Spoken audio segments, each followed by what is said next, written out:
Elizabeth? Well, Philadelphia City Council now greenlighting a resolution to make a controversial history textbook required reading for high schoolers. The problem? Well, Howard Zinn's A People's History of the United States promotes socialism. Some critics have actually called him out for factual errors as well. Joining us now is Philadelphia talk radio host Dom Giordano. Welcome, Dom. Thanks, Elizabeth. So we have a problem here, right? So we have the City Council, first of all, which I can't understand why they're interfering and intervening in the school system when it comes to required reading. Well, we have about a couple $100 million, give $100 million deficit here in Philadelphia, and they're intervening because they do stuff like this all the time. They don't want to fix the basic problems. They get distracted.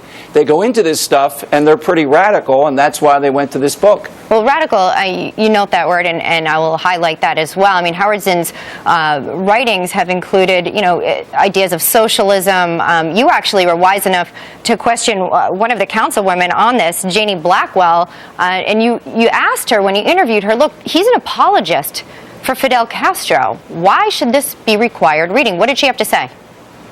Well, she said essentially in the interview, what's wrong with Castro? He must be doing something right, otherwise he wouldn't stay in power all this long. He also said that people say, like Marco Rubio's parents who fled Castro, they did it because Castro, when he came in, Elizabeth, said, let's be for equality, white, black, and brown, and these people didn't want equality. That's why they came to the United States. I mean, it seems strange that would be required reading for high school age kids. I want to throw out a couple of quotes that we have on him. He said, quote, how can you have a war on terrorism when war itself is terrorism? And then talking about civil disobedience, he said, civil disobedience is not our problem. Our problem is civil obedience. Our problem is that people all over the world have obeyed the dictates of leaders, and millions have been killed because of that obedience. I mean, what a statement to have essentially mandated to the high schoolers to read. I mean, is this a real possibility? Yes, it is a real possibility. And Elizabeth, I'm right in the center of America's most historic square mile, Independence Hall. I'm a block away. Zinn attacked the Declaration of Independence as something, a ruse by a bunch of wealthy white guys to become wealthier. Now, even people on the left, they usually give ground to the Declaration of Independence. This is a real possibility with City Council, I'm told, that once they get the money going, and they're even trying to raise money, they want to put Zinn's book in, and they want to raise a generation of kids like Howard Zinn. That's exactly what they've said. A generation of kids that think that the Declaration of Independence was a money scam. That's interesting. But doesn't the district superintendent end up setting the curriculum here? I mean, how real will this be? The board will still decide what is required reading, correct, Tom? Yes, but Elizabeth, like everything else, this guy needs the money, the large S coming from here.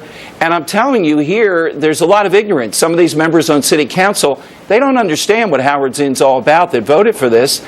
They just see this as a place where we need to, they keep on talking about inequality. They talk about the voice of the people, power to the people, etc. That's what it's about. So yeah, the school district will decide, but these are the people that control the money. We just showed the council members up on the screen a minute ago.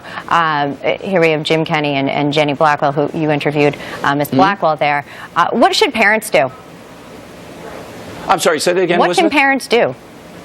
Oh, well, what people should do in Philadelphia is, and what they should be aware of nationwide is, watch for this coming your way. Watch for this name, Howard Zinn. He sold about 2 million books, but usually this is on the college level. So what parents in Philadelphia ought to do is, they ought to tell them, the School Reform Commission, they're the ones that run the city, they ought to let them know on national news now, come on, this is ridiculous. Any Google search of this guy would tell you it's wildly inappropriate.